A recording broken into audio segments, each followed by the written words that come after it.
사랑이 많으신 아버지 하나님, 이 저녁에도 주님을 사랑하는 주님의 귀한 아들, 딸들이 다시 한번 말씀 앞에 나와 저들의 마음과 생각을 다 내려놓고 주님께 저들의 삶에 초점을 맞춥니다. 머리 숙인 주님의 귀한 아들, 딸들에게 하늘의 은총을 더하시고 특별히 함께해 주심으로 말미암아 주님의 말씀을 함께 나눌 때 저들의 삶에 하나님의 놀라우신 은혜와 사랑과 또 소망이 있는 아름다운 삶이 될 수 있도록 인도하여 주시고, 이 자리에 함께한 주님의 귀한 아들, 딸들이 주님의 교회로서의 사명을 다시 한번 감당하며 다시 한번 깨달으며 다시 한번 결단하게 하시옵소서. 이 자리를 사모하지만은 여러 가지 이유로 나오지 못한 자들이 있습니다. 저들의 모든 일들을 주께서 주관하여 주시고 하나님 앞에서 함께 지어져가는 교회가 될 수 있도록 축복하시며 주님께서 원하시는 일들을 감당할 수 있는 동일한 은총을 또한 주님께서 내려 주시옵소서. 시작하는 시간 끝까지 주님께서 주관하여 주시고 나누는 말씀을 통하여 다시 한번 저들의 삶에 저들의 영혼이 살찌는 그런 시간으로 축복하여 주시옵소서. 예수님의 이름으로 기도하옵나이다. 아멘. 예, 오늘은 드디어 신약의 맨 첫 번째가 아니라 구약의 맨 마지막 17과를 공부합니다. 오늘은 구약이 다 끝나고 다음 주부터 이제 신약을 합니다. 구약 17과 그리고 신약 17과 34과로 다 끝납니다. 제자 일은 여러분 그렇게 기억하시고, 오늘 신구약의 중간기라고 하는 제목을 우리가 함께 만납니다. 자, 우리가 성경을 잘 이해하려면 이스라엘과 이스라엘 변방에 있는 나라의 역사적인 상황을 잘 이해를 해야 되는데, 사실은 오늘 얘기가 굉장히 중요합니다. 오늘 것을 놓치면은 구약과 신약이 어떻게 연결되는지를 다 잊어버릴 거예요. 알지 못하고 맨날 헤매는 겁니다. 뭐가 어떻게 되느냐. 오늘 얘기를 여러분이 잘 들으시고 집에 가서 또 한번 공부하시면은 구약과 신약이 어떻게 연결되는지를 잘 알 수가 있습니다. 이스라엘 나라가 약 500년 동안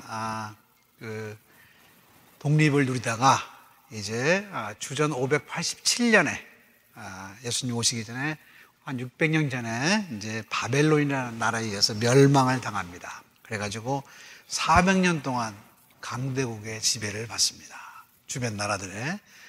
그 나라가 어떤 나라냐면은 처음에는 바빌론이고 두 번째는 바사, 페르시아고 그 다음에는 알렉산드리아라고 알렉산더 대왕이 이끄는 히브리, 그 다음에 나중에는 로마 이렇게 됩니다. 그러니까 그동안에 너무나 많은 뇌세에서 이리 치고 저리 치고 특별히 이제 소위 말하면 강대국의 변방에 자리잡고 있었다. 변방이긴 하지만은 또 어떤 말로 하면 요충지입니다. 요충지. 거기를 지나지 않으면 다른 큰 나라를 점령할 수 없는 그런 것이기 때문에 그냥 사방에서 당하는 거예요. 사방에서. 여러분이 잘 아시는 것처럼 그런 강대국의 영향 속에서 이스라엘 백성이 다시 한번 자신의 신앙의 형태를 바꾸는 여러 번의 작업이 시작이 됩니다. 우선 첫 번째로 바벨론의 포로로 잡혀가면서 뭐가 생겨요? 성전에서 제사를 드릴 수 없게 된다고 하는 거예요. 원래 이스라엘은, 유대인들은 원래 성전 예배를 중심으로 만들어졌던 신앙인데 성전에서 멀리 떨어지게 된다고 하는 겁니다. 그러니까 어떻게 해요? 성전 예배를 더 이상 드릴 수 없게 됩니다. 그래서 이제 바벨론에 가서 자기들의 신앙 형태를 만들어 가는데 거기서 중요한 것이 뭐냐면 우리가 보통 얘기하는 시나고그라고 하는 회당이다라고 하는 것이 굉장히 중요하게 됩니다. 회당이라고 하는 것은 옛날에 우리 한국에 새마을 운동을 할 때 새마을 회관, 그전에는 마을 회관, 요즘에는 뭡니까? 복지회관. 그런 것처럼 사람들이 모여서 얘기도 나누고 또 함께 교역을 하던 트레이드, 그러니까 무역도 하던 그런 사람들이었어요. 유대인들이 타지에 가서 모이죠. 우리도 마찬가지죠. 여기 왔을 때 한인회관 이런 식으로 이제 각 지역의 한인들이 모이는 곳에서 함께 모여서 옛날 얘기를 나누면서 자신의 신앙을 다시 한번 점검했다라고 하는 얘기입니다. 그러니 자연히 제사장의 역할은 줄어들고 말씀을 가르치는, 율법을 가르치는 사람들이 생기기 시작을 합니다. 그 사람들 우리는 보통 서기관들이다, 그렇게 얘기를 합니다. 그래서 여러분이 그 성경의 역사를 가만히 보면은 그 모세 오경도 두 가지가 있습니다. 바벨로니안 펜타투크라고 하는 게 있습니다. 바벨론에서 만들어진 모세 오경. 그리고 사마리아 사람들은 잡혀가지 않았죠. 사마리아 사람들은 어떻게 했다고 그랬죠? 아시리아에서 거기를 점령한 다음에 다른 나라 사람들을 거기다 심었어요. 그러니 그 사람들은 옮겨지지 아니하고 거기 가만히 있다가 피가 섞인 겁니다. 바벨론으로 끌려간 사람들은 남쪽 유대에 있던 사람들인데 이 사람은 끌려가서 피가 섞이고, 그죠? 사마리아에 있는 사람들은 그 자리에서 다른 민족이 들어와서 피가 섞입니다. 근데 나중에 누가 고생을 많이 했어요, 그러면? 바벨론으로 끌려간 사람이 고생을 제일 많이 했겠죠, 그죠? 자기의 있던 본토를 떠났기 때문에. 그런 사람이 갔다 온 다음에 자기네들의 피가 섞인 것은 얘기 안 하고 가만히 앉아서 피가 섞인 사람들을 너희들은 이방인의 피가 너무 많이 섞였다, 그래가지고 그들과 함께 성전을 짓지 아니합니다. 그래서 어떻게 해요? 성전이 두 개가 생기는 거예요. 예루살렘하고 그리심산에다 성전이 또 하나가 생기는 겁니다. 그리고 그 성전을 지으려고 할 때 누가 방해합니까? 자기들 안 끼워주니까 사마리아에 있던 사람들이 방해를 하는 거예요. 그래서 여러분이 잘 아실 것처럼 느헤미야 선지자 때는 한쪽에는 벽돌을 들고 한쪽에는 창을 들고 벽돌을 쌓았다. 그 창 든 사람이 누구냐? 자기 동족이에요. 동족 사실은. 그러니 다른 사람이 오면, 다른 민족이 오면 얼마나 웃기는 얘기입니까? 자기들 피끼리 서로 피가 섞였다고 싸우는 거예요, 사실은. 같이 하자 그러니 같이 못한다고 그러니까 같이 못했던 사람들이 화가 나서 어떻게 해요? 성벽을 자꾸 못 짓게 하는 거예요. 그러니까 한쪽에는 창을 들고 한쪽에는 벽들을 졌다. 어떻게 보면 굉장히 열심히 한 것 같지만은 사실은 큰 것으로 볼 때는 되게 웃기는 사람들입니다. 되게 웃겨. 그거 같이 하면 뭐가 문제예요? 지금 생각은 그렇게 하는 거예요. 근데 그 당시에는 그게 굉장히 중요했다라고 하는. 왜 중요했느냐? 왜 중요했느냐? 원래는 예배 중심의 종교는 가서 예배 드려서 모든 죄를 전부 다 용서받으면 끝납니다. 그죠? 1년에 한 번씩, 그죠? 대속죄일에 제사장이 모든 백성의 죄를 지고 소 한 마리를 잡아서 어떻게 해요? 그 피를 뿌리고 들어가서 하나님 앞에 가서 그 언약궤에다가 피를 한 방울 똑 떨어뜨리고 속죄소에다 피를 한 방울 똑 떨어뜨리고 용서를 받으면 다 끝나는 거예요. 근데 그런 의식이 없잖아요, 이제. 죄를 용서받을 방법이 없어요. 자, 이제는 뭘 해야 되냐면 율법을 지키는 것밖에 없다라고. 율법을 지키는 거. 율법에는 용서가 없어. 그렇죠? 자, 종교라고 하는 건 전부 용서하고 다시 시작하는 것. 그것이 방법이 주어져야만 종교라고 얘기합니다. 그것이 없으면 어떻게 해요? 영원히 죄인이고 너의 죄를 내가 알렸다라고 하는 것처럼 계속 죄를 가지고 있으면 어떻게 됩니까? 그게 종교가 문제가 생긴다라고 하는 겁니다. 그래서 모든 종교는 죄를 속해주는 방법을 전부 가지고 있습니다. 모든 종교는. 우리는 그것이 없는 것을 종교라고 하지 않아요. 종교는 죄를 용서하고 다시 시작할 수 있는 그런 것을 주는 건데, 그런 방법이 없었기 때문에 그들에게는 율법을 무지 열심히 지켜야 할 책임이 생겼고, 그 율법을 가르치는 서기관들이 생기기 시작했고, 평신도 교사들이 생기기 시작했다라고 하는 그런 얘기입니다. 자, 그러다가 그 바벨론이라는 나라가 어떻게 해요? 페르시아라는 나라한테 멸망을 하고, 우리가 잘 아는 고레스 2세라고 그러죠. 고레스 왕이 돌려보냅니다. 누구를? 다 돌려보낸 건 아니에요. 다 돌려보낸 건. 몇 사람을 돌려보냈는데 4번에 걸쳐서 포로들을 석방을 합니다. 그래서 이제 거기 온 사람들이 여러분이 잘 아는 수룹바벨이라고 하는 사람, 그 다음에 에스라라고 하는 사람, 맨 마지막에 온 사람이 느헤미야라고 하는 사람이에요. 수룹바벨은 왕족이었고, 에스라는 뭐 하는 사람이에요? 선지자. 선지자면서 뭐예요? 에스라는 사실은 학사였어요. 학사. 공부를 한 사람. 느헤미야는 그야말로 선지자였다라고 하는 평신도였어요. 평신도. 자, 지금으로 얘기하면. 그러니까 한 사람은 왕족이었고, 처음에 온 사람은, 두 번째 온 사람은 학사였고, 공부를 많이 한 사람이 있고, 세 번째는 평신도 지도자였다라고 하는 얘기예요. 자, 그러면서 처음부터 돌아와서 한 게 뭐냐면, 처음에는 성전을 짓습니다. 그 다음에는 성벽을 고칩니다. 그리고 이제 느헤미야는 그걸 다 끝나고 뭘 해요? 이제 마음을 고치라. 그렇게 얘기를 하면서 이방인과 결혼했던 모든 이방 여자를 전부 어떻게 해요? 돌려보내는 거예요. 깨끗게 하기 위해서. 그래서 어떻게 보면은 그런 말 하죠. 늦게 배운 도둑이 더 심하다고. 느헤미야가 가장 뭐가 뭐냐면 세게 나갑니다. 세게. 어쨌든 그런 세 번에 원래는 네 번인데 처음에는 몇 사람만 왔어요. 여러분이 이제 생각하면서 그럼 그 포로로 갔다 돌아온 사람이 줄줄이 왔겠구나. 아니에요. 대부분 안 왔습니다. 여러분 한번 생각해 보세요. 거기 가서 거의 120년을 살았는데 돌아가겠어요? 한국으로 갈 사람은 120년 살았는데 갈 사람 있습니까?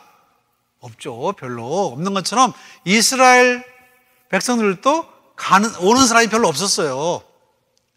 그 사람들이 몇십만이 왔으면 어떡해요? 나라가 달라졌겠죠. 그런데 다 오지 않고 그 중에 소수의 무리들만 와서 지금 유대 땅에 남아있는 사람들을 어떻게 해요? 잘 모아서 성전과 성벽을 재건한다라고 하는 그런 얘기입니다. 자, 거기까지는 또 괜찮았는데 그 다음에 이 나라가 어디로 넘어가느냐? 여러분이 잘 아는 알렉산더 대왕이 이끄는 히랍에 의해서 그냥 왕창 무너집니다. 어디까지 망했어요? 에집트까지 돼가지고, 그죠? 알렉산더 대왕이. 그죠?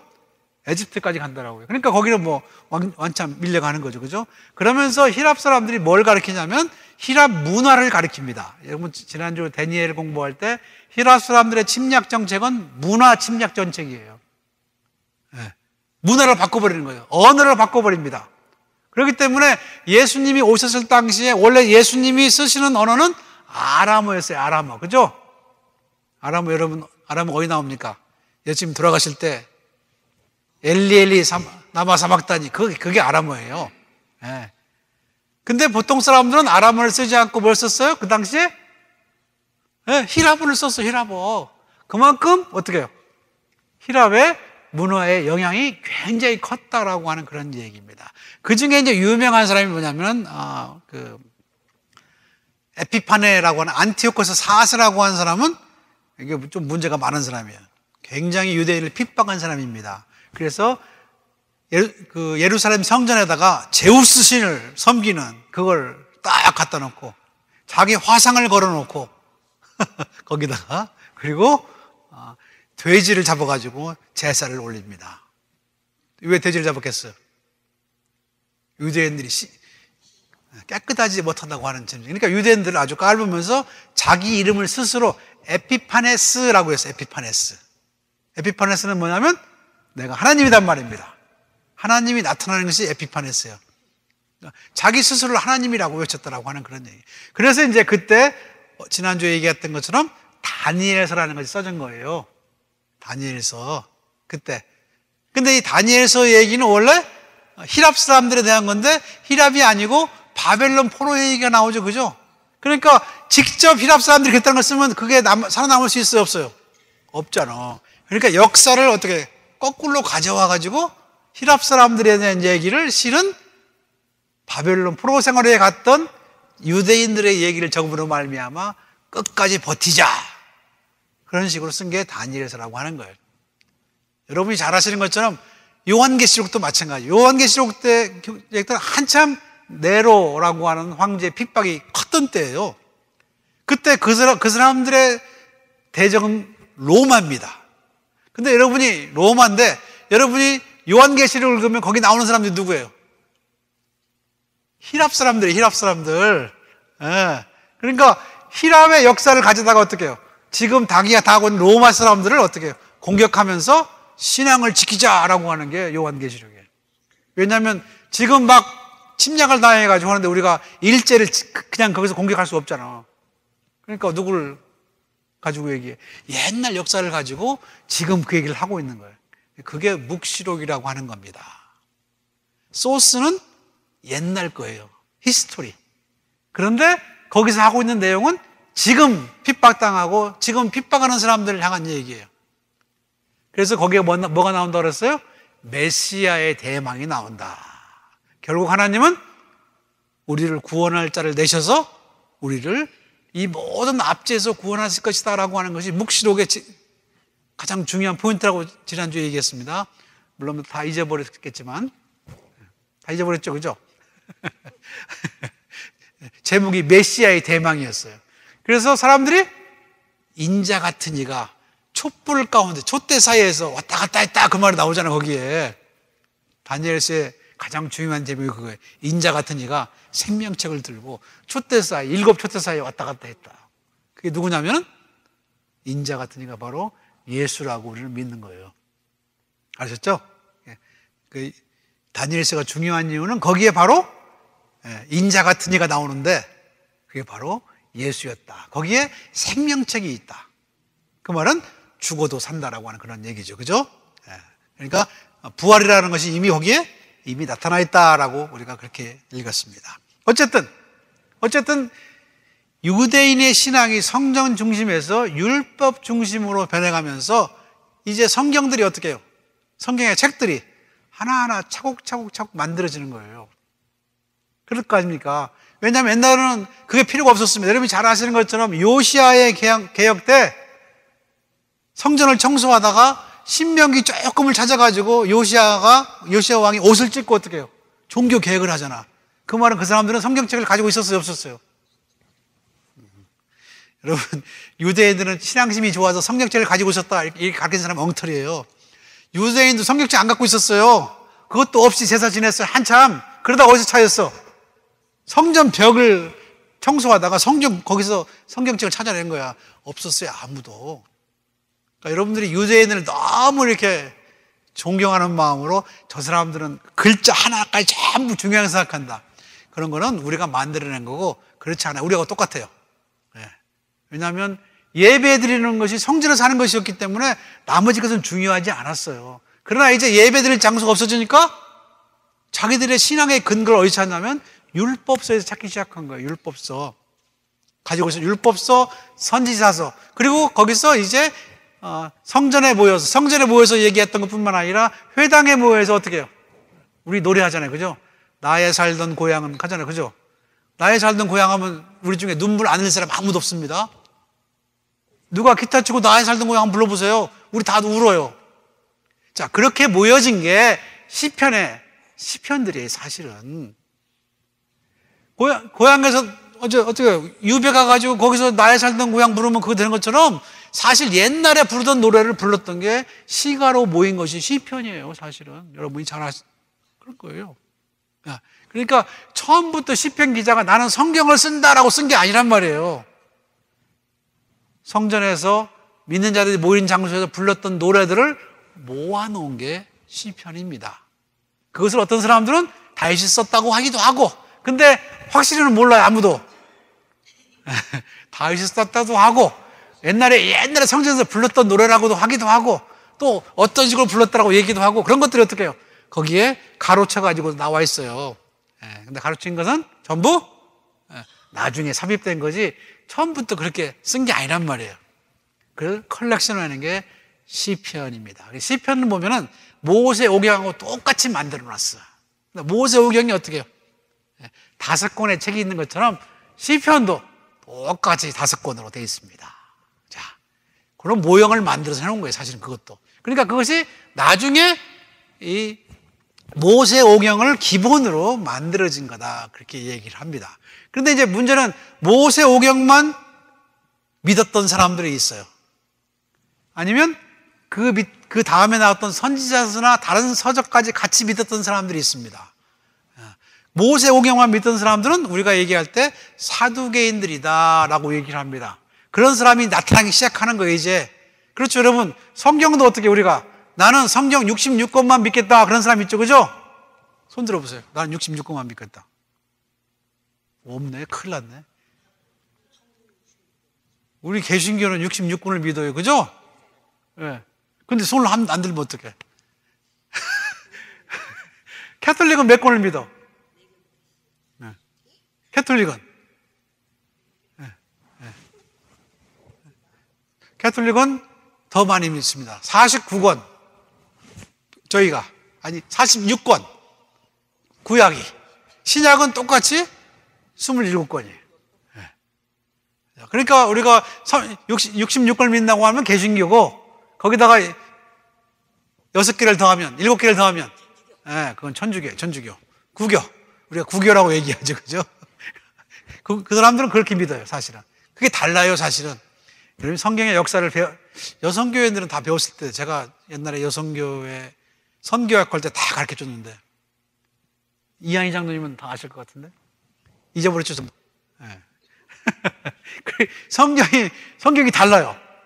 자, 내용이 몇 개가 더 들어갑니다. 그래서 여러분들이 연옥을 믿는다, 그런 게 성경에 없다 그러지만 캐톨릭이 가진 성경에는 연옥이 나와요. 예. 그리고 선을 많이 하므로나 구원하는 말도 우리가 말하는 외경에 들어있는데 캐톨릭 가진 성경에는 그게 나옵니다. 그러니까 여러분들, 그 사람들은 근거 없는 사람이다 그렇게 얘기하지 마세요. 우리가 믿는 것은 요만큼인데 저 사람들은 어떻게 조금 우리하고 다르게 믿는 거예요. 우리 개신교가 믿는 것은 소위 말하면 셉투아진트라고 해서 70인역이라는 게 있습니다. 성경이 뭘로 번역이 되냐면 히라보로 번역이 돼요. 왜? 전부 히라보를 쓰니까. 그래서 히라보를 번역했는데 70명이 번역을 했어요. 성경을 딱 나눠서 시작 그래가지고 번역을 쫙 시작했는데 똑같은 날 끝났대. 근데 내용을 보니까 똑같더라. 믿거나 말거나. 그게 셉투아진트예요. 70인역 그렇게 얘기를 합니다. 그것을 따라서 39권이 우리가 구약으로 만들어진 거예요. 우리가 받아들이는 거예요. 근데 이제 캐톨릭은 사실은 번역이 히라보 번역이 아니에요. 예. 히라보 번역이 아니고 오히려 히브리 번역이에요. 히브리 번역. 그러니까 유대인들이 가지고 있던 책으로 번역을 했는데 그게 권수가 46권이에요. 39권이 아니라 7권이 더 많아, 우리보다. 그래서 그걸 그냥 트렌트 종교회에서 그냥 그걸 채택해버렸어. 유대교는 성경이 우리보다 훨씬 많습니다. 자, 이제 여러분이 우리가 유대교를 얘기할 때 질문이 나왔으니까 얘기인데, 유대교는 사실은 성경이 쓰여진 성경이 있고 그리고 말로 내려오는 성경이 있어요. 여러분이 얘기할 때 우리는 쓰여진 성경에 굉장히 포커스를 많이 합니다. 그래서 글자만 쫙 찍어주면 어떡해? 우리는 정신이 없어요. 그죠? 근데 유대인들은 그거하고 똑같은 권위를 갖는 것이 뭐냐면 랍비가 그것을 설명한 거예요. 그래서 어떤 유명한 랍비가 이 일을 이렇게 설명했다라고 하면 어떻게 해요? 그것이 그 자리에서 성경이 돼가는 거예요. 그래서 여러분이 이제 유대인에 가서 설교 들을 때는 랍비 시므온이 이렇게 얘기했다, 그런 말이 선포가 됩니다. 그러면 그게 어떻게 해요? 그것도 성경이에요. 똑같은 권위를 가져요. 그러니까 쓰여진 성경뿐만 아니라 구전으로 내려오는 것도. 그러니까 유대인들은 어떤 것이 더 권위가 있냐 하면 안 따져요. 전부 다 권위가 있어. 물론 모세오경은 그 중에서도 가장 큰 권위를 가집니다. 우리가 토라라고 얘기해요. 토라. 모세오경은 따로 만들어 놓지만 그 뒤에 다른 모든 것들도 권위는 똑같아요. 그러니까 선포되는 말씀이나 쓰여진 말씀이 똑같은 권위를 가지는 거예요. 그러니까 유대인 성경이 몇 권이냐 물어보면 안 돼. 수도 없어. 지금도 계속 만들어지고 있어. 자, 그래서 여러분들이 그 말을 우리가 조심해야 돼요. 유대인 성경이 몇 권이냐? 아니에요. 개신교가 성경이 66권이라고 얘기하는 거죠. 왜? 우리가 소가적으로 딱 해놨으니까. 그죠? 소가적으로 해놨잖아. 그래 66권이잖아. 근데 사실 성경은 지금도 어떻게 해요? 계속 만들어지고 있는 거예요. 우리는 지금 성경을 쓰고 있는 거야. 예. 예. 그게 원래 유대인이 가지고 있던 개념하고 똑같은 개념이에요. 또 어쨌든 성경은 정경이 있고 정경하고 비슷한 외경이 있고 또 위경이 있습니다. 위경. 정경이란 말은 캐넌이란 말인데 원래 캐넌이라고 하는 말은 뭐죠? 자란 말이죠. 잣대. 갈대란 말이 원래 갈대. 잣대라고 하는 건데 정경은 이제 캐논이라고 얘기하고 외경이 있고 또 위경이 있습니다. 외는 바깥에라는 말이고 위라고 하는 말은 뭐예요? 사이비. 비슷한 경이나 비슷한. 예. 위경이라는 게 있어요. 한자를 알고 싶은 사람은 이거예요. 위. 예. 그럴듯한 그 말이에요. 정경은 정, 외경은 외. 자, 그래서 우리는 개신교는 정경이 3927. 3927이에요. 알죠? 여기가 쉽잖아. 3927. 66권이야. 그죠? 그런데 캐톨릭은 정경이 46 플러스 27. 그렇죠? 7권이 더 많아. 여기보다. 구약이. 그러니까 73?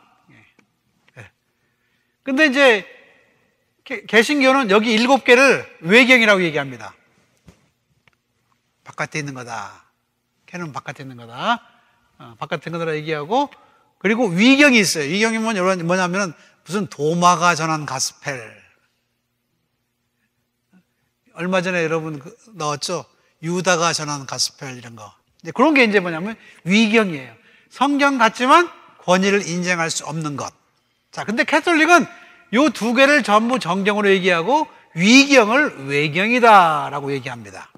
자, 우리보다 어떻게 성경의 범위가 훨씬 넓어요, 사실은. 그러니까 우리는 뭐 유다가 전한 복음서 이런 걸 보면 어떻게 해요? 사기다 그러죠? 캐톨릭은 사기라고 안 그래요. 그것도 어떻게 해요? 그냥 외경이에요. 성경 바깥에 있는 거. 그러니까 무슨 어디에서 성경을 봤더니 이상한 문제가 나오더라. 그런 거를 보면은 개신교들은 깜짝 놀랍니다. 그렇죠? 어떻게든 그걸 어떻게 해요? 크레딧을 안 주려고 그래요. 그러나 캐톨릭은 그게 아무 문제가 안 돼. 그냥 외경이야. 우리가 정경으로 채택한 것 바깥에.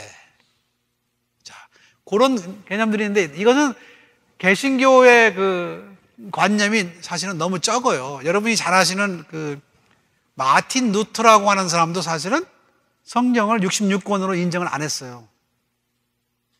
왜 그랬을까요? 그 사람도 개신교죠. 루터란이었으니까. 그죠? 근데 인정하지 않은 이유는 뭐냐면 자기가 주장하던 은혜라고 하는 것. 마틴 루터는 은혜로, 자, 성경으로, 은혜로, 믿음으로. 세 가지가 중요하죠. 그죠? 그런데 그 야고보서를 봤더니 야고보서는 어떻게 해요? 뭐가 나와요? 믿음으로 구원받는 게 아니라 네가 믿음의 행위를 보이라 라고 나온다고요. 그러니까 그 책을 보면서 뭐라고 했냐면 이거는 지푸라기 복음이다. 그래, 지푸라기. 스트로. 왜? 속이 텅 비었다라고 하는 거예요. 야고보서는. 그렇게 얘기할 정도입니다. 근데 그거는 마틴 루터가 성경을 잘못 이해한 거예요. 근데 그 당시에는 다른 성경을 비교할 여력이 없었어요. 그죠? 여러분이 잘 생각해요. 마틴 루터는 신약 성경을 가르친 사람입니다. 신약 성서 교수였어요. 그 대학에서. 그러니까 구약을 잘 몰라. 우리보다는 잘 알겠지만. 그죠? 왜냐하면 신약만 가르치는 사람이니까. 여러분이 신학교 가서 이렇게, 저 사람이 신학자입니다. 그럼 신학을 전부 잘하는 게 아니에요. 자기 전공밖에 몰라. 남의 얘기는 잘 안 들어요. 자기 것만 얘기하더라고. 마틴도 똑같이 그래요. 야고보서는 어떻게 해요? 복음서에 깨질 수가 없다라고 하는 거예요. 성경에. 왜? 자꾸 어떻게 해요? 믿음이 있으면 믿음을 보이라고 얘기하니까 자기가 주장하는 건 다르잖아. 그래서 자꾸 빼려고 그랬어요. 처음에. 근데 그게 유명한 사건인데 어쨌든 이 성경이라고 하는 것은 그런 의미에서 이렇게 만들어진 건데 이 신구약 중간기에 이런 성경들을 모집하는 것들이 어떻게 해요? 그런 작업이 시작되는 거예요. 어떤 것을 정경으로 하고 어떤 것을 외경으로 할 것인가. 어떤 것은 권위가 있고 어떤 건 권위가 없고. 여러분들이 서점에 가서 이제 시간 나시면 한번 찾아보세요. 영어를 좀 하시는 분들은 The Other Gospel이라고 하는 그런 책들이 있어요. 아마 여러분이 구글을 이걸 쳐도 아마 나올 거예요. 여러분 거기에 다른 여러 가지 복음서가 나옵니다. 바나바의 복음도 나오고, 그죠? 도마가 쓴 어릴 적 예수님의 얘기도 나옵니다. Infant Gospel of Thomas라는 게 있어요. 그러고 보면 이제 예수님이 어렸을 때 기적을 행하는 장면이 나옵니다. 이제 그게 제일 재밌는 건데 하나만 가르쳐 드릴게요. 저도 기억나는 게 뭐냐면 예수님이 애들하고 놀았어요. 애들하고 놀았는데 애들 하나가 어떻게 2층에서 놀다가 떨어져 죽었어. 2층에서. 그러니까 그 애 어머니가 와서 예수님한테 네가 밀어서 떨어뜨려 죽였다고 그러니까 예수님이 그 애를 살려가지고 그 애를 살려서 물어봐. 내가 너 밀었냐? 확실한 방법이죠. 그죠? 그러지 않았다고 얘기한다. 그런 게 이제 그런 것들이, 그러니까 예수님을 둘러싼 얘기들이 굉장히 많습니다. 사실은 그것들을 모아놓은 책이 있어요. 심지어 빌라도가 쓴 복음서도 있어. 예. 그러니까 재밌게 읽으라고 이제 그렇게 제가 얘기를 하는데, 어떤 그런 얘기들을 적어놓은 책들이 사실은 주변에 많은데, 이 신구약 그 사이에 사실은 신약은 아니지만은 이 구약에 대한 여러 가지 책들이 다 나오기 시작하는 것이고, 그때 출연한 많은 책들이 나옵니다. 예를 들어서 이제 요나서 같은 경우 여러분 아시죠? 요나서도 사실은 그때 쓰여진 거예요. 야, 에스라나 느헤미야라고 하는 사람이 와가지고 이방인녀라고 결혼한 여자를 전부 돌려보냅니다. 그러니까 퓨리티를 따지는 거죠, 그죠? 그런데 요나서는 어떻게 해요? 그거라고 반대로 책이 쓰여집니다. 어떻게 쓰여져요? 하나님의 은총은 이방인에게도 넓혀진다라고 하는 것을 요나서는 쓰고 있어요. 그러니까 어떻게 해요? 지금 여기서 막 그 소위 말하면 순수성을 강조해서 어떻게 해요? 이방인 여자를 막 쫓아내는 과정에서 다른 책이 나와가지고 어떻게 해요? 그건 아니다라고 얘기를 하는 거예요. 그러니까 성경은 그런 의미에서 여러 가지를 다 집어넣고 있다라고 하는 얘기예요. 그러니까 그런 성경의 신학이라고 하는 것은 사실은 하나로 쭉 조직 신학으로 만들 수 있는 방법이 없어요. 왜냐하면 여러 군데에서 나온, 여러 상황에서 나온 책을 어떻게 해요? 비블리오그래피 같이 모아놓은 책이기 때문에 앞에 책하고 뒤에 책하고 신학이 다를 수 있다고 하는 거예요. 그러니까 우리가 감히 성경신학이다라는 말을 잘 안 써요. 성경신학이라고 하는 말을 쓰기 어려워. 왜냐하면 전부 관점이 다르거든요. 헷갈리지만 하나님 안에서의 다양성을 인정하는 거예요. 서로 바라보는 시각이 다르다고 하는 거예요. 자, 그러니까 이제 그런 문제에 대해서 질문들이 나중에 많이 나오죠. 여러분이 이제 고린도전후서를 보면은 그런 질문에 대한 대답을 사도 바울이 하고 있어요. 이건 내가 주님한테 들은 얘기가 아니고 아마 이럴 것이다 라고 대답한 것들이 있잖아. 이건 내가 주님께 직접 들은 명령이다. 그런 말이 있는가 하면 요거는 내가 짐작하건대 요건 이렇게 해결해야 받을 것이다. 그게 바울의 서신서거든요. 그러니까 설명하기 어려운 그런 문제들에 대한 것들이 이 당시에 이제 많이 퍼집니다. 특별히 이제 바빌론의 문화, 그 다음에 페르시아의 문화, 히랍의 문화, 에집트의 문화, 그 다음에 로마 사람들이 가지고 있는 문화가 섞이기 시작하면서 거기에 굉장한 다양성이 막 형성이 된다라고 하는 겁니다. 특별히 이스라엘이라고 하는 나라가 위치가 바로 그거예요. 왔다 갔다 하는데요. 한국하고 비슷하죠, 그죠? 거기가 유충지예요. 그러니까 어떻게 해요? 거기에 많은 영향들이 맡을 때 유대인들은 어떻게 해요? 자기들의 신앙을 지키기 위해서 어디에다 힘썼느냐? 바로 성경에 소위 말하면 자기네들의 아이덴티티를 형식하기 위해서 율법이라고 하는 것이 굉장한 관심을 가지게 됩니다. 그래서 그 중에 가장 센 사람들이 누구냐면 여러분이 잘 아는 에세네파라고 하는 사람들이에요. 에세네파. 에세네파들은 여러분이 사회 동굴에서 발견한 사람들이 에세네파라고 얘기합니다. 즉 자기들의 순수성을 지키기 위해서 어떻게 해요? 사회하고 떨어지는 거예요. 왜냐하면 더 이상 어떻게 외세나 다른 사람들의 영향을 안 받고 우리는 따로 떨어져 공동체 생활을 하겠다라고 들어간 사람이 바로 그 사람들이거든요. SNF파 사람들. 또 그 와중에 어떻게 해요? 그 와중에 권력 있는 사람들하고 붙어가지고 잘 먹고 잘 살겠다라고 한 사람이 누구냐면 사두개인들. 그렇잖아요. 그래서 어떻게 해요? 그 사람들한테 호응을 받아가지고 성전을 지키는 일도 맡고 또 녹을 먹으면서 관리처럼 살았다라고 하는 거예요. 그들은 스스로 군대도 거느렸어요. 성전의 병사들을. 소위 말하면 귀족계층이라고 얘기할 수 있죠. 근데 이제 보통은 제사장의 가족들이 사두개인의 역할을 합니다. 또 그 반면에 그들하고는 조금 다른 성경을 전체를 다 받아들이면서 메시아의 대망을 가지고 있던 사람들, 부활을 믿었던 사람들이 바로 바리새인들이라고 하는 사람들이에요. 바리새인들은 부활이 있을 것을 믿으면서 우리가 여기서 율법을 제대로 지키면 율법을 통해서 우리가 어떻게 해요? 의인이 될 수 있다는 것을 믿었어요. 그들이 말하는 의인이라고 하는 것은 하나님과의 관계가 올바르고 사람들과의 관계가 올바르면 의인이 된다고 생각했어요. 그래서 10계명에서부터 어떻게 해요? 다른 계명들을 전부 만들기 시작합니다. 그걸 다 만들어요.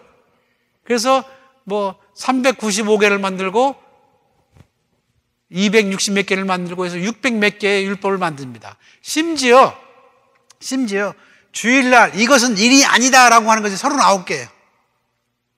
일이다, 일이 아니다를 정해야 될 거 아니에요. 왜냐면 일을 하면 안 되니까. 여러분 제가 말씀드렸죠? 침을 딱 뱉었는데 침이 흙에 떨어져가지고 흙이 어떻게 해요? 뒤집히면 그건 일한 거예요. 바위에 떨어지면 아무 효과가 없죠? 그건 괜찮아. 손수건을 들고 2층에서 아래층으로 손을 들고 내려오면 일이야.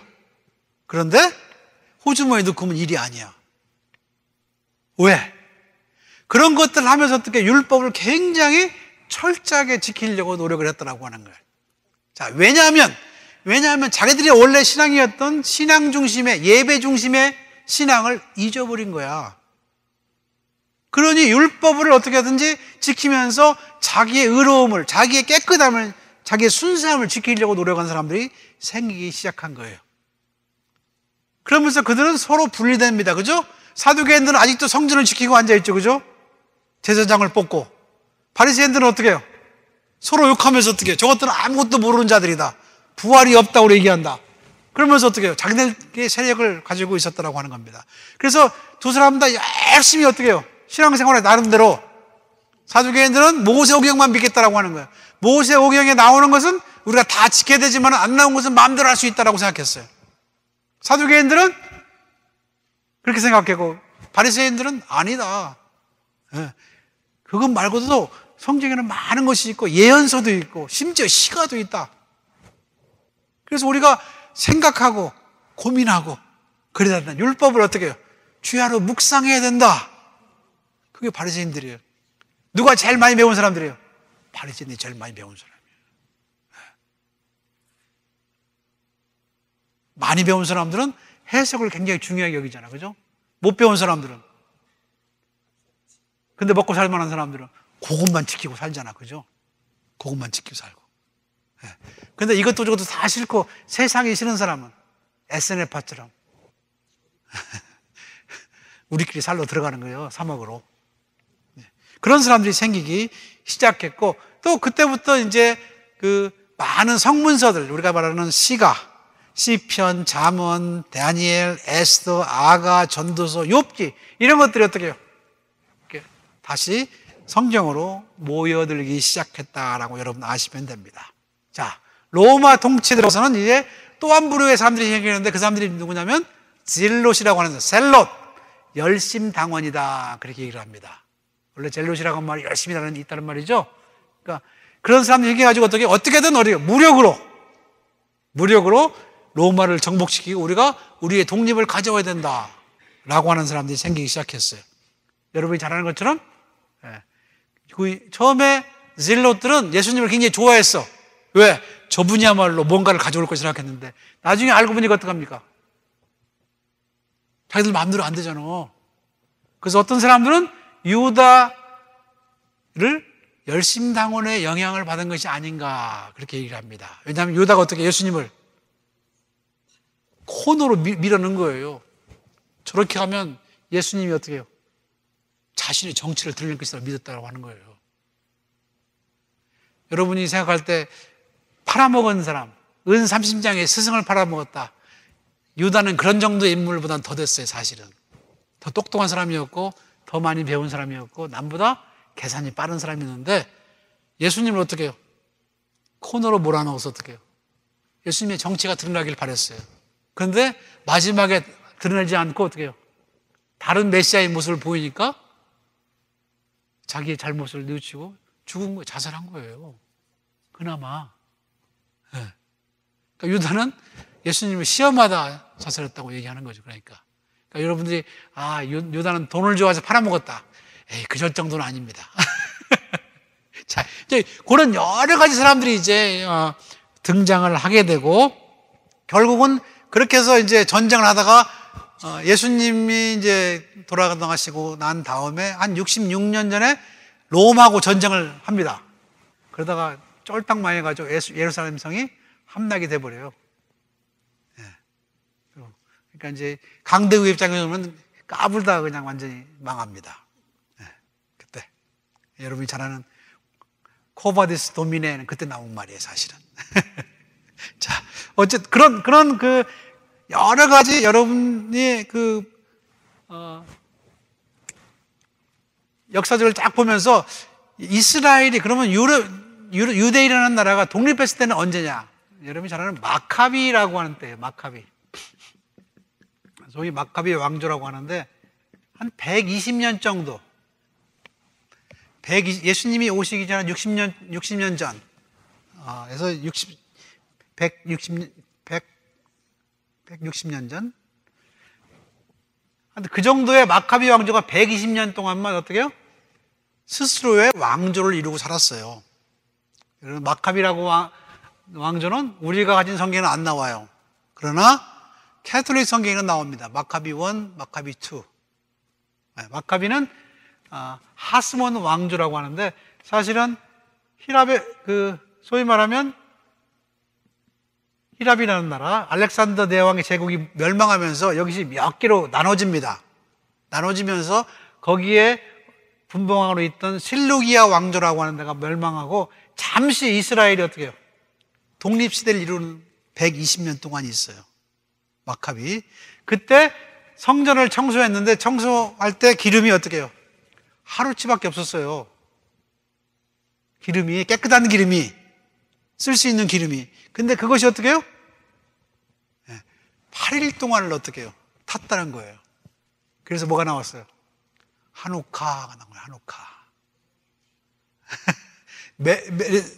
있죠? 거기에 나와 있는 하누카. 8개.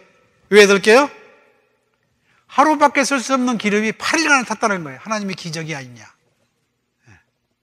그래서 하누카를 크리스마스 그때쯤 해가지고 달고 다니죠? 옛날에는 그거 달고 다니지 못했는데 요즘 달고 다닙니다. 유대인들이 힘이 강해져서. 옛날에는 그렇게 달고 다녔으면 어떡해요? 유대인들을 가만 안 뒀겠죠, 그죠? 요즘은 그래도 살만해져가지고 한우카를 달고 다닙니다. 그게 이제 빛의 무슨 페스티벌 그렇게 얘기하죠. 좋은 말로. Festival of the Light 라고 얘기합니다.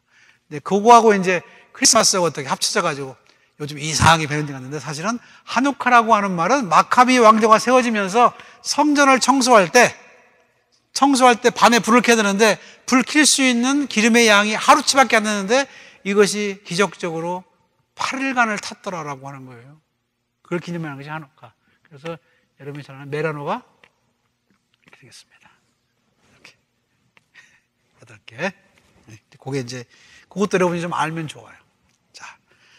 어쨌든 이때 처음으로 사실은 500년 다윗 왕조 시대 끝난 거 말고는 처음으로 독립적인 왕조를 가지고 살았던 겁니다. 그러니까 유대인은 이때를 굉장히 미스해요, 사실은.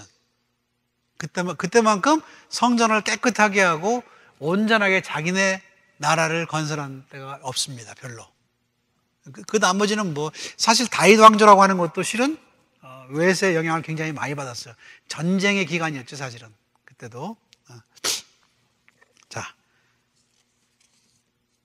그러니 이스라엘 사람들에게 있어서 메시아를 기다리는 것은 굉장히 중요한 일이었습니다. 워낙 외세의 침략으로 이리 치고 저리 치고 하기 때문에 자기의 어떤 힘으로는 도저히 이 어려움을 극복할 수 있는 방법이 없어 보였기 때문에 그들에게는 메시아라고 하는 하나님이 보내시는 어떤 분의 도움을 필요로 하는 상황이 많이 나왔습니다. 특별히 가난한 사람들, 그 다음에 자비 없는 사람들, 아무것도 못하는 그런 사람들에 대해서 어떻게 해요? 그 사람들한테서 바로 메시아에 대한 열망이 점점점 커지기 시작합니다. 이것이 바로 예수님이 오시기 바로 전의 상황이에요.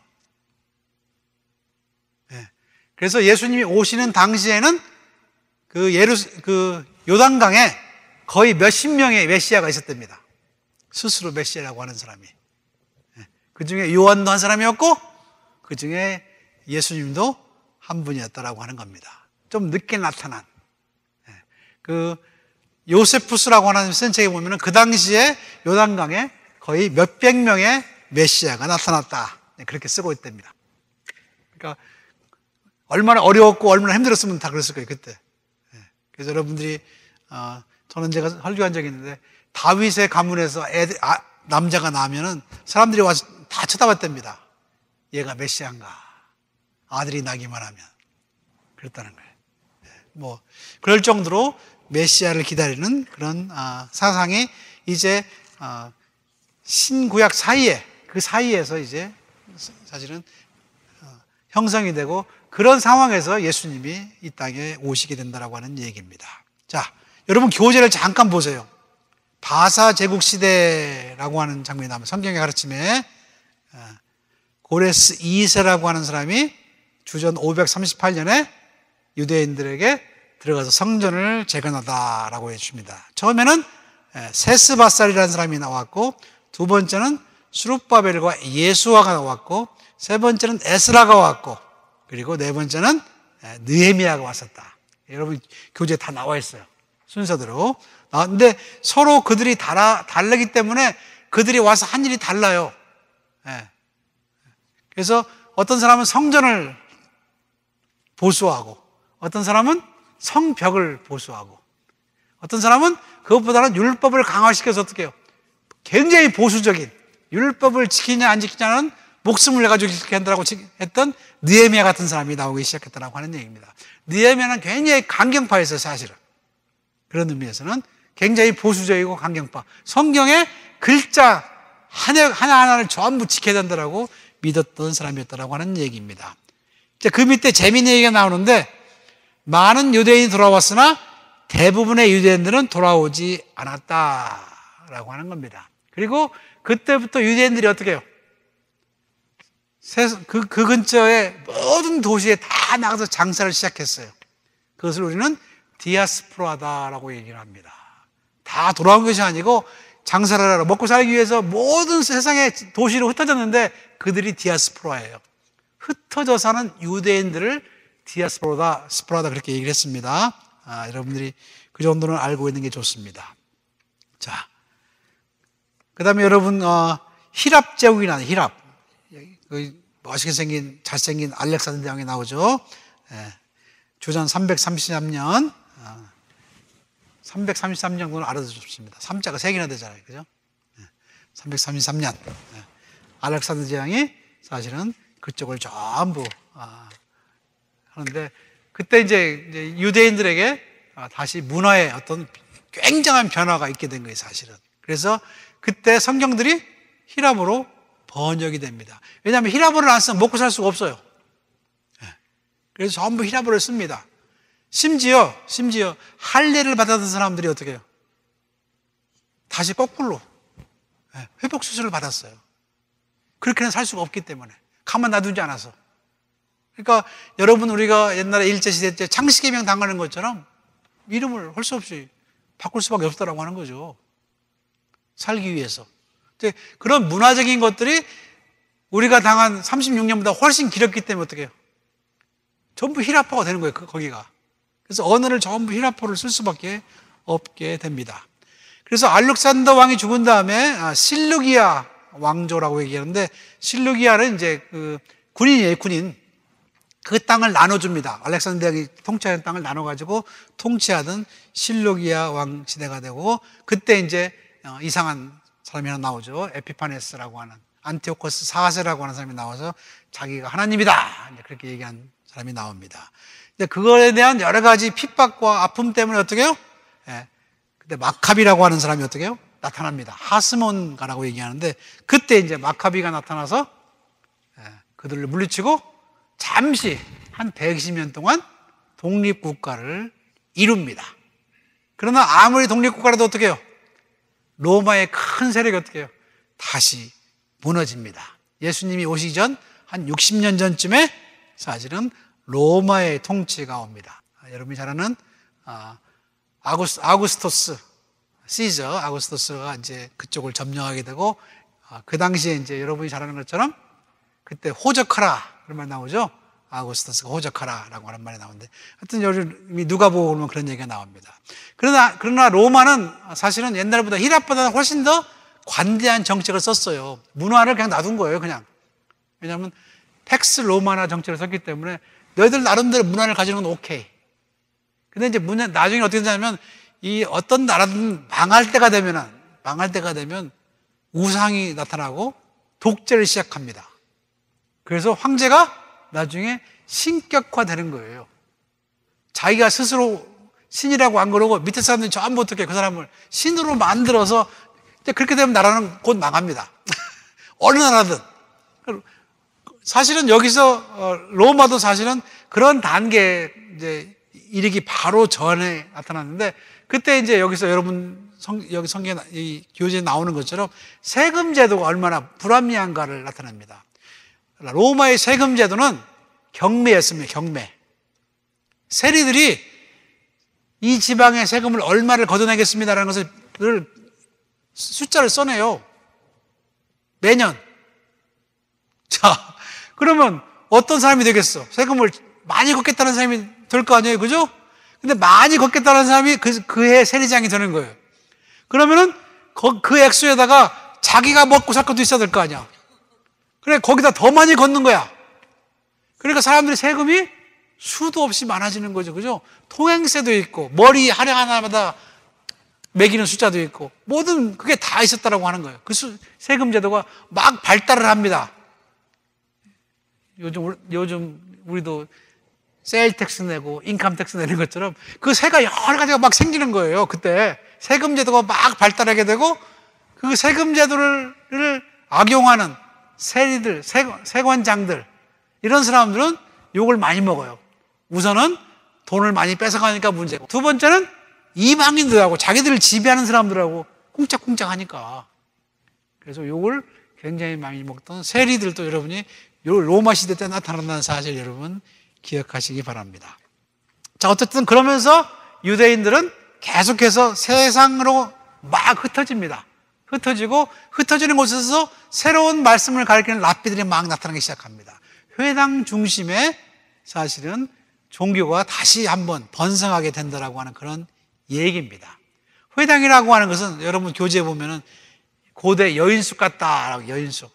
잠시 머물러서 갈 수 있는 데기도 하고, 옛날 제가 랍비한테 들은 얘기는 회당에는 모여가지고 뭐 하냐면 물물교환을 하는 거예요.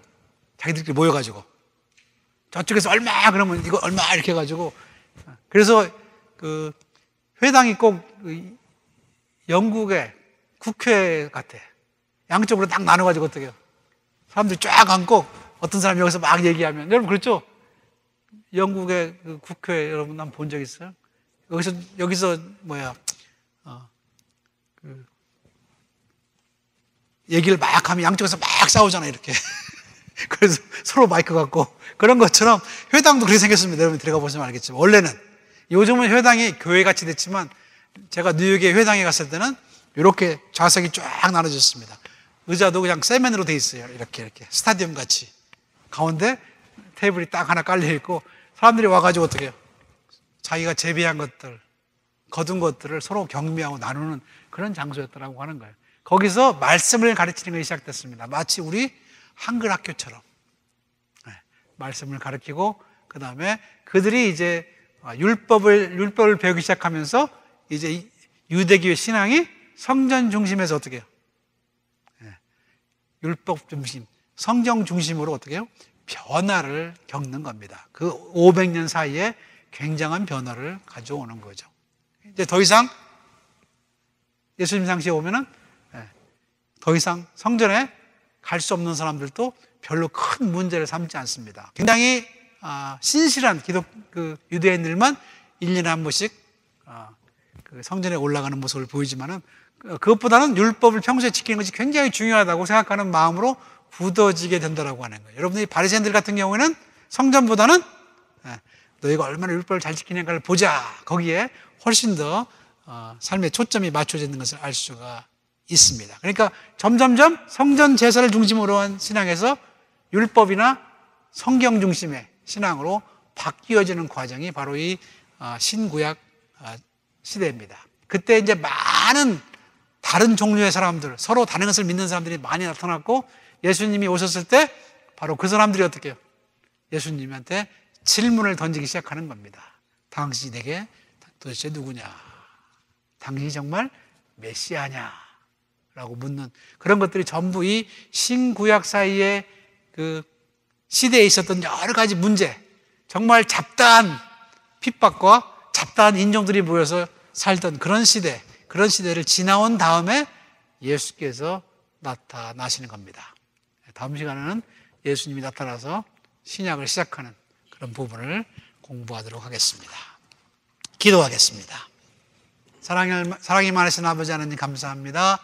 오늘 또 저들에게 주님의 성령의 능력을 주심으로 말미암아 하나님의 말씀을 이해하는 데 도움이 되시는 여러 가지 이야기를 배웠고 나누었고 또 생각해 봤습니다. 저들에게 다시 한번 주님이 오시는 그 환경을 다시 한번 돌아볼 수 있게 하시고, 주님의 말씀을 읽을 때 또 깨달음이 있게 하시며, 어떤 상황에서 주님의 성경들이 만들어지고 또 조합되었고 또 형성되는지를 배울 수 있게 하심을 감사합니다. 삶의 유익이 되게 하시고, 오히려 그런 것들을 배경으로 저희가 정말 이제 오실 주님을 만날 준비를 하는 믿음의 사람 될 수 있도록 도와주시옵소서. 예수님의 이름으로 기도하옵나이다. 아멘.